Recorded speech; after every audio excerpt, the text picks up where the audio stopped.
اس کہانی کے 4 حصے ہیں، جس میں سے پہلا حصہ آج آپ کو پیش کیا جاتا ہے۔ رات کے 11 بج رہے تھے۔ شہر کے باہر ایک ایسا ہسپتال تھا جسے بند ہوئے تقریباً 25 سال ہو چکے تھے۔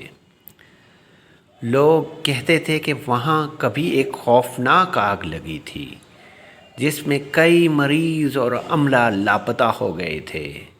سرکاری ریکارڈ میں اسے صرف ایک حادثہ لکھا گیا، مگر شہر کے بوڑھے لوگ آج بھی اس ہسپتال کا نام لیتے ہوئے آہستہ بولتے ہیں۔ احمد ایک ولاگر تھا۔ پراسرار جگہوں کی ویڈیو بنانا اس کا شوق تھا اور پیشہ بھی۔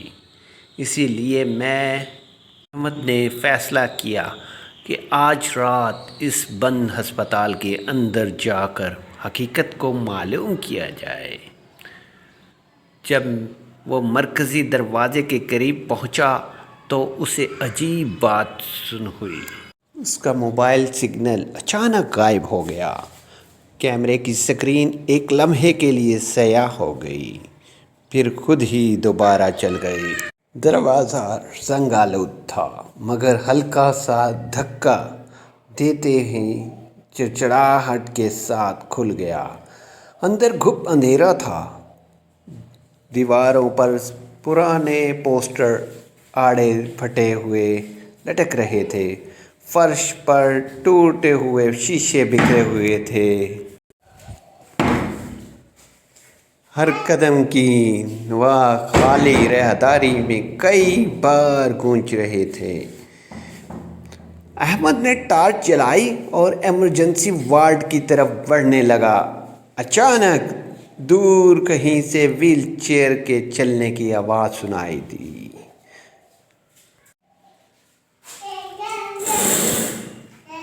جھرر۔ احمد نے روشنی آواز کی طرف کی، مگر وہاں کوئی نہ تھا۔ اسی لمحے کمرے میں کیمرے کی سرخ ریکارڈنگ لائٹ خود بخود بند ہو گئی۔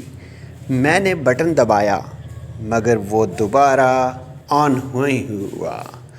پھر ایک سرد آواز خاموشی کو چیرتی ہوئی سنائی دی۔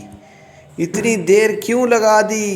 ہم تمہارے انتظار کر رہے تھے۔ میرے جسم میں سنسنی دوڑ گئی۔ میں نے فوراً پیچھے مڑ کر دیکھا، مگر راہداری خالی تھی۔ صرف آخر میں ایک پرانا آپریشن تھیٹر تھا، جس کا دروازہ آہستہ آہستہ خود ہی کھل گیا،